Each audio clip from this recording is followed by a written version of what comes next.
Good evening, good evening, good evening, good evening, and greetings to everyone. And thank you for joining us here at HeSpoke Fashion. I am your host, Daylon Thomas. And this evening, listen, go ahead and invite everybody in the room into the upper room.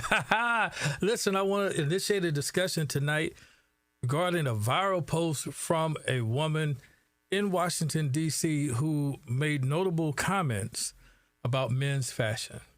Now, before we proceed, I must clarify that the views expressed by this individual do not necessarily reflect those of our channel. However, you may find that certain aspects of her argument resonate with the perspective of yours truly, HeSpoke Fashion. Now, with that said, let us first present our disclaimer, shall we? And guys, once again, our objective this evening is to share examples from which we can learn with the hope that this will enable us to make more informed decisions regarding our fashion choices, even our family dynamics, and even our faith. So let us proceed. So guys, bear with me. We're going to go right to this video. Listen, there's no AB tonight. It's only yours truly. So let's go to the video, all right? Here we go. So I came to the conclusion I don't like fashion niggas. Actually. Can we bring polo t-shirts back with some nice denim and a nice sneaker? Like, why everything gotta be flare for the men? Why it gotta be cropped? Why I gotta have all these graphics on it? Why? No, we losing recipes. Let's get back to our roots. A pack of polo tees. Some polo tees. Some nice denim. Right? I don't want no man with no stacked jeans. Right? So tired of the fashion boys. Let's get back to what we know. I went to the book. All right, guys. Listen, having listened to the young lady's remarks, guys, go ahead and tell Lottie Dottie and everybody that we're on live because you want them to have this conversation. And so after we've just heard her comments, I want to go ahead and delve into her comments under the topic entitled. Here's our topic entitled this evening: DC woman blasts black men for looking zesty. That's right, guys. She's blasting once again black men just for looking zesty. I'm telling you. So there's so much to explore regarding the statements made by this woman from the Washington, D.C. area. So let's delve directly into this discussion, beginning with the reactions from commenters. I always like to go straight to the comments. As a matter of fact, I almost twisted my ankle trying to get there. So following the commenters, I will provide my own insights on this matter, all right? I'll provide my own insights. But I must caution you that some commenters express their emotions quite strongly in their responses. So let's put the post up on the screen here. Let's put the post up here. Okay. All right. Now, guys, our first comment comes from a commenter that shared, if the dudes were dressed better than you, just say that. All right. Okay, so this commenter starts off the block. Just, you listen, they had some vitriol for this actual woman from DC, a bit of vitriol here, right? Then this other commenter said this. This commenter said, I'm confused, y'all. Y'all be humping on them same jiggers she talking about. Now y'all can't tell. So of course, guys, this commenter says, hey, those same guys y'all calling zesty, right? Y'all already be with them. And now y'all can't tell who's who. Let's put it that way. Let's let another commenter. This comment reads, Jigga's definitely zesty, calling it fashion. GTF. Now, guys, this is a family-friendly show, so I didn't know what GTF meant, but I had to Google it. Google is your friend. All right. Okay, so they're saying the fashion that they have been seeing, this person happens to agree with this notion that, hey, I have been noticing that the brothers are dressing just a little bit zesty. Let's move on. This commenter says, bring polo shirts back so y'all can tell random dudes they not fresh. You guys, you remember that show? The guy was like, hey, I'm not fresh because they were clowning him because he had on what he had on, which was a polo shirt and some jeans and I guess some nice sneakers, right? But they were clowning him.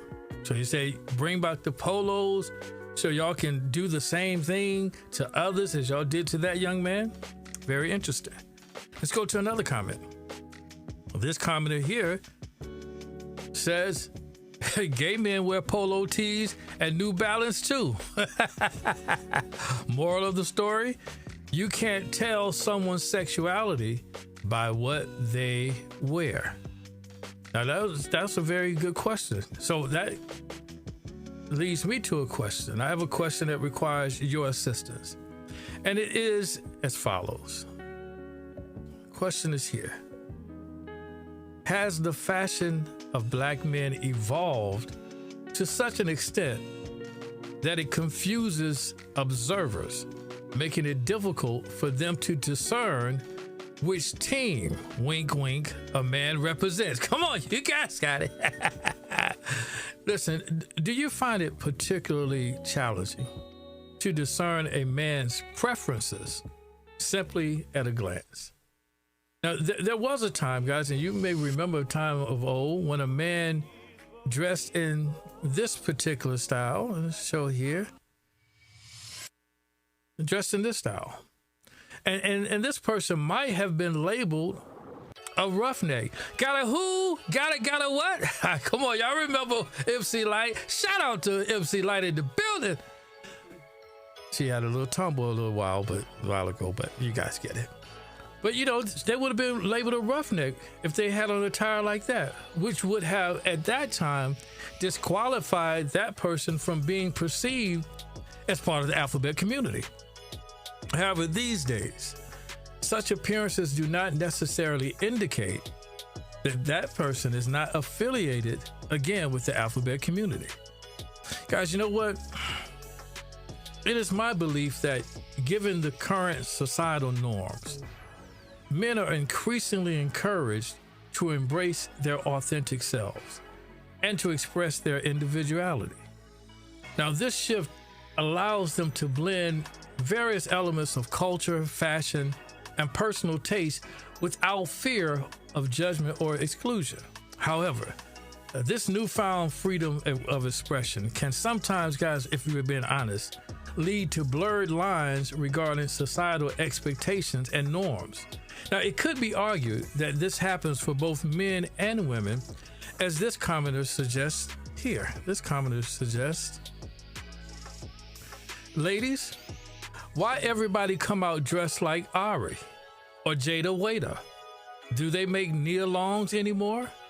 We don't always want to see cake face, makeup, or box BBLs. Let's get back to natural hair and women who actually dress up without being naked. Tired of the IG model look. I don't know if she wifey type or a one-night type. Now, guys, listen.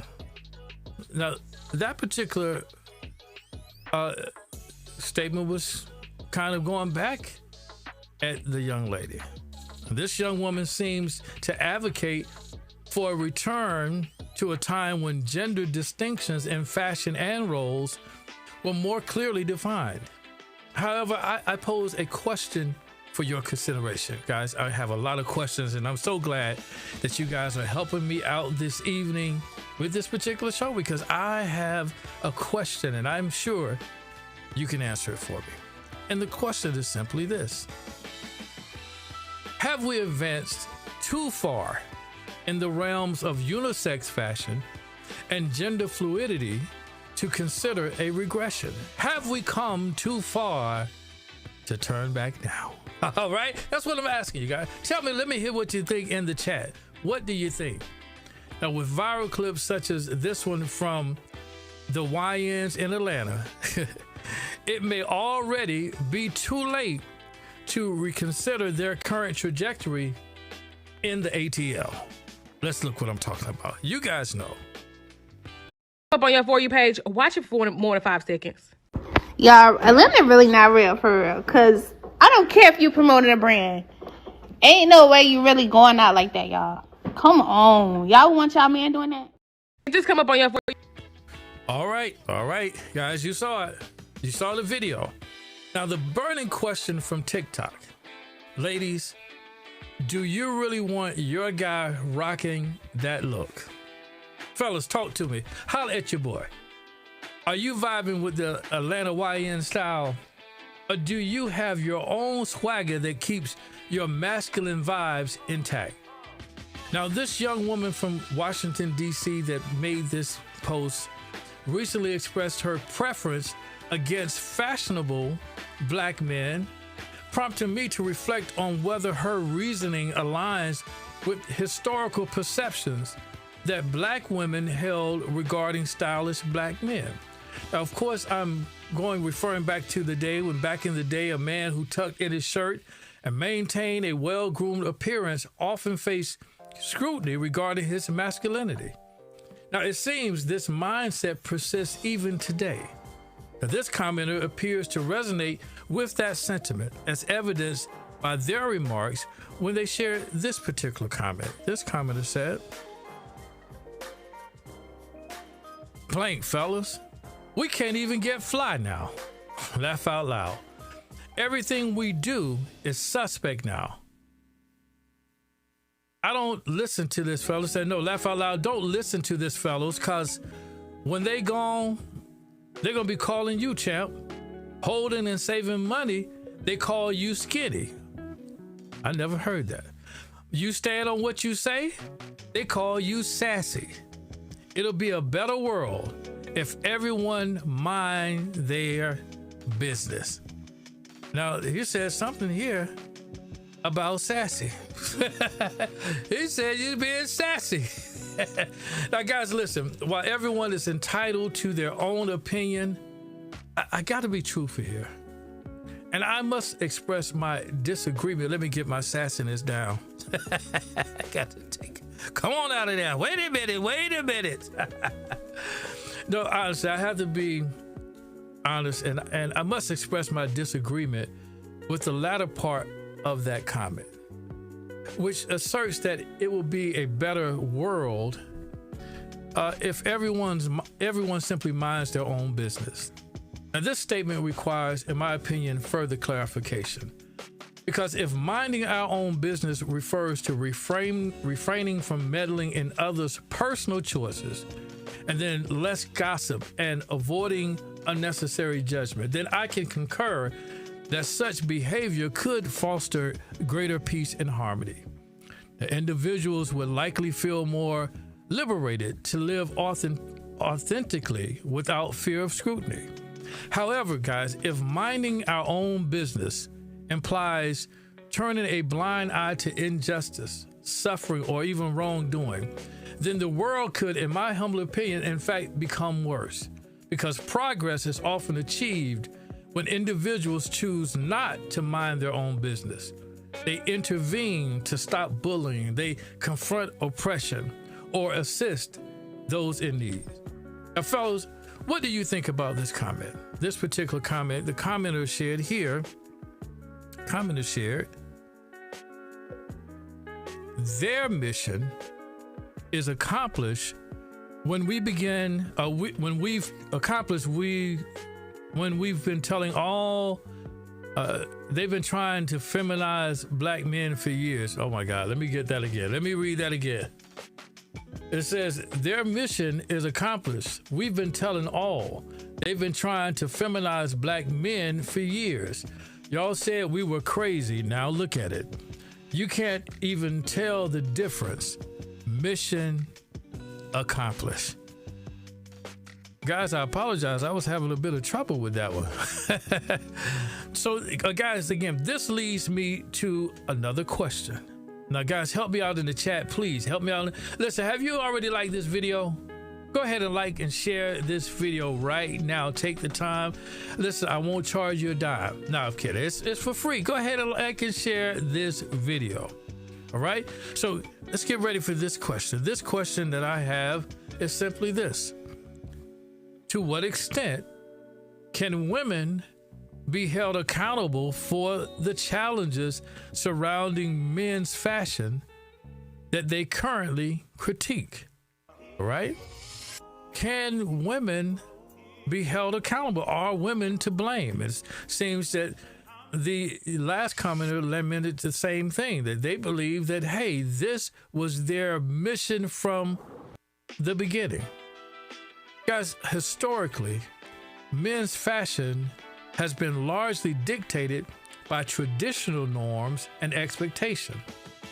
But contemporary times have seen a shift towards more diverse and inclusive expressions of style.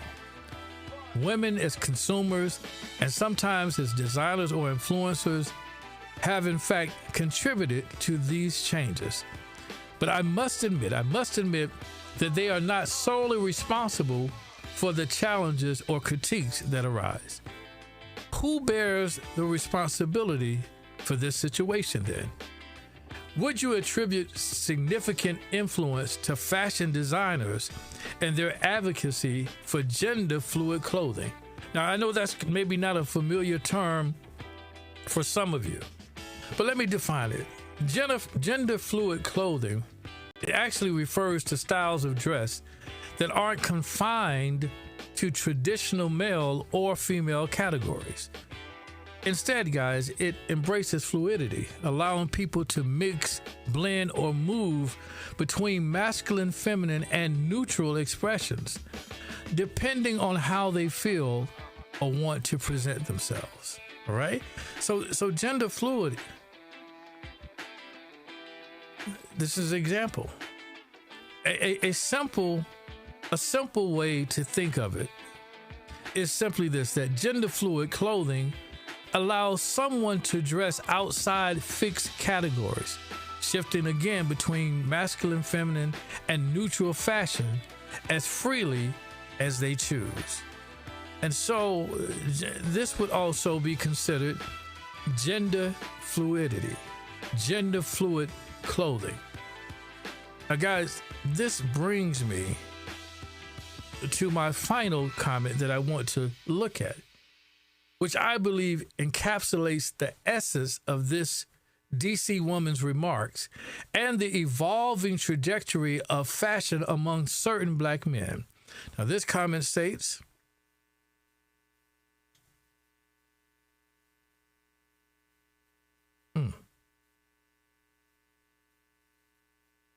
No, I don't think I have the comment.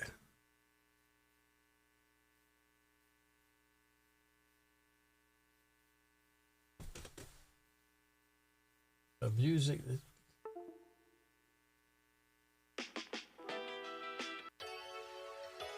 Yes. Let me get back to this.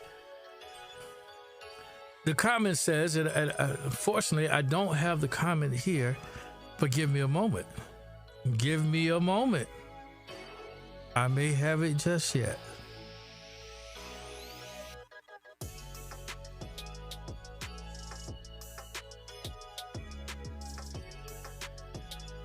Again, feel free to talk amongst yourself. Hit me up in the chat. Chat, what do you think? Are you enjoying yourselves? I'm telling you, I enjoy you guys all the time. I enjoy you. And so this comment says, there it is.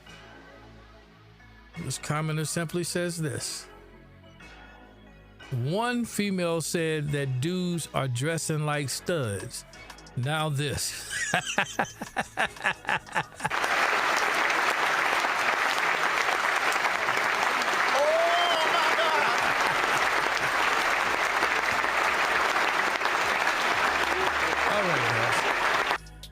So while we had fun with that statement. That statement, it is a bit funny.